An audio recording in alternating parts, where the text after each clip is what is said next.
John, in the age of AI, is local SEO still important for law firms?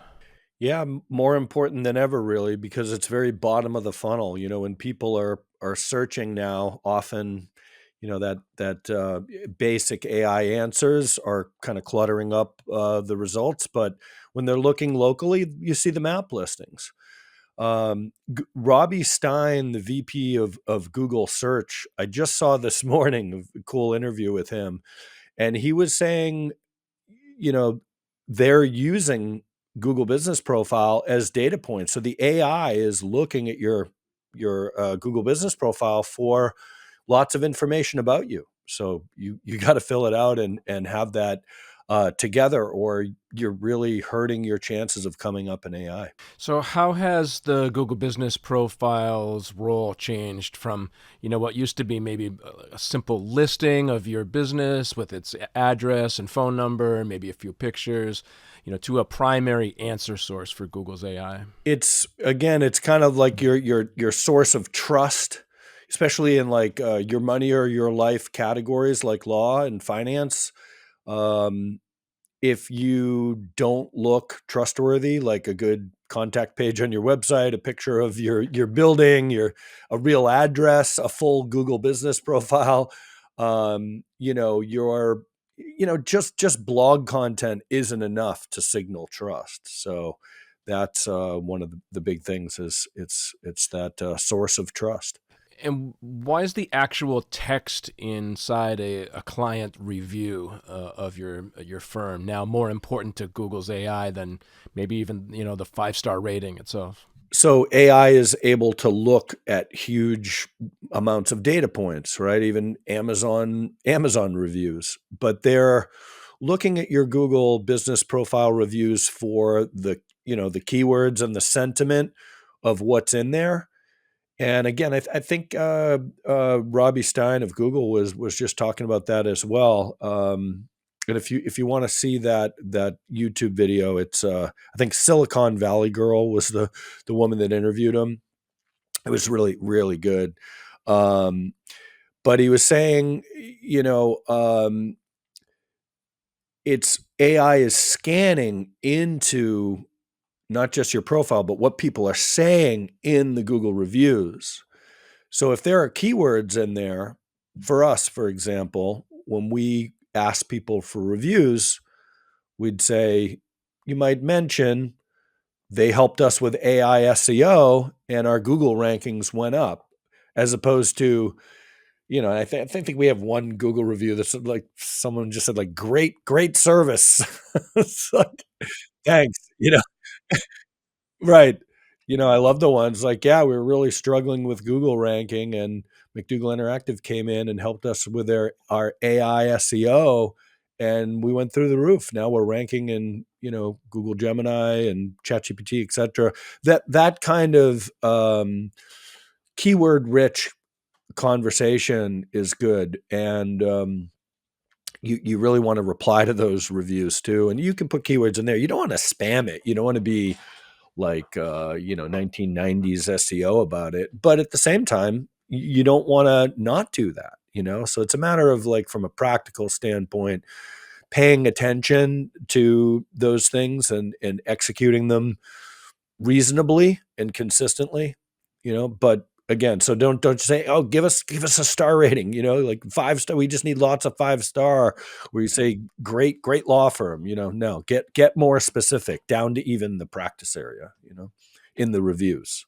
What is this new Q&A based strategy for Google Posts, and how does that actively feed answers into Google's AI overviews? So that's very similar. If you ask a question, and you can actually do this yourself on your own Google business profile, seems a little spammy, but I just did it the other day for us. I asked a question like, "What are some good keyword tools for AI SEO for law firms?" And then you can answer that. Oh, answer the public, SEMrush, Ahrefs, etc. And that, like the review, has keywords and conversation, and AI, again, being very good at looking at huge volumes of data, is looking at the conversations that are happening on your Google business profile. like you answering customers' questions or even your own question. And they're using that to judge your experience, expertise, authoritativeness, and trustworthiness, and just what your topical focus is. I think a lot of firms, might just have thrown up a few um, pictures, back, years ago, and then kind of left it alone. How can a law firm now use photos and videos even on its profile to prove its EEAT to Google, its expertise, experience, authoritativeness, and trust? Well, number one, just use them, because it's pretty common for companies, law firms, just, even agencies to just kind of be asleep at the wheel.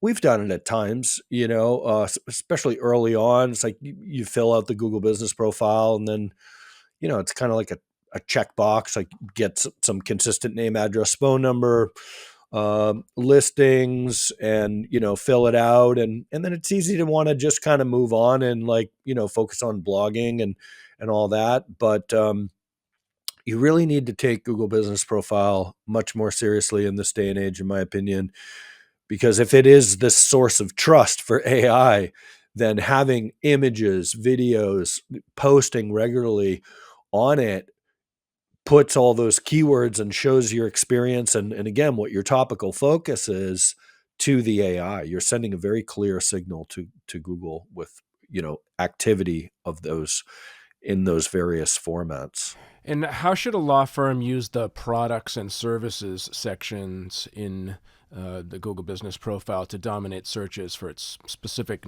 niche practice areas? Yeah, so you can list your services, and you should. And again, it's one of those things. Some people just fill out a basic description of their law firm, and maybe put a category of, like, law firm, very generic. You want to be more specific than that. Like, put your actual different practice areas, that, as various services that you offer. And then you can put products as well. Product doesn't have to be like a t-shirt. You can have a free consultation or something like that as a product, and link to a landing page on your website from the, edit product, add product part of Google business profile. So it's a matter of, you know, just making use of the different features when you log in to edit your Google business profile. Add service, add product, go do those things, and it will send more signals to the algorithm. And then finally, what is one action that a law firm could take today to make their Google Business Profile ready for the age of AI, or at least get started and going in the right direction? So number one is fill it out completely, like a full, robust Google business profile. Look at what your competitors are doing. You can even make a little spreadsheet, and we have a template for this. If you email us, we'll give you a template to compare your site to other law firms. And what are they putting in their Google business profile, in their description?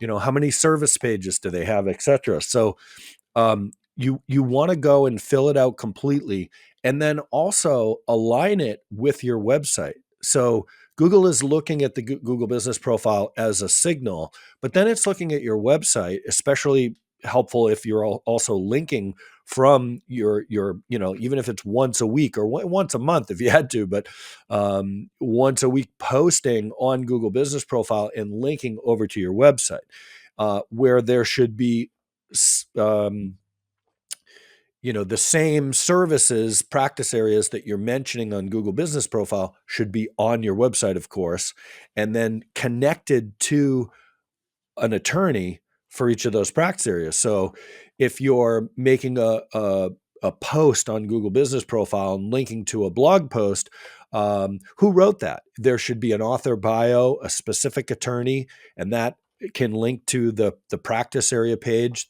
that attorney is part of, maybe to case studies. So it's about interconnecting your website content and your Google business profile services and content to send that clear signal of what your topical focus and what your law firm does. Um, and lastly, one quick tip is I think it's reasonable to use AI to not to just generate blog content like AI slop, but I think for Google Business Profile, I don't see any reason not to have it generate, say, in the minimal, the least you can do, of course, but a good start is have AI generate a dozen Google Business Profile posts. And then you can go in and schedule them to go live once a month. At least if you're going live with a AI driven little blurb, a post maybe linking to one of your blog posts or a practice area page. And if a Google post happens on Google Business Profile for your business profile even once a month, that's better than the next guy that's not doing that. Because a lot of people are just, again, they fill out the profile and then they just forget about it and they think, well, we got to get more reviews, but that's not all there is to it. Even a once a month cadence would be, a positive signal to the algorithm, as opposed to, like, whenever that you get to it. So that is a really easy takeaway. Like, hey, ChatGPT or Google Gemini, give me a dozen relevant short Google Business Profile posts, and then get them scheduled, and you're off and running. I mean, that's obviously the bare minimum, but that's so easy that I would just, go do that right away.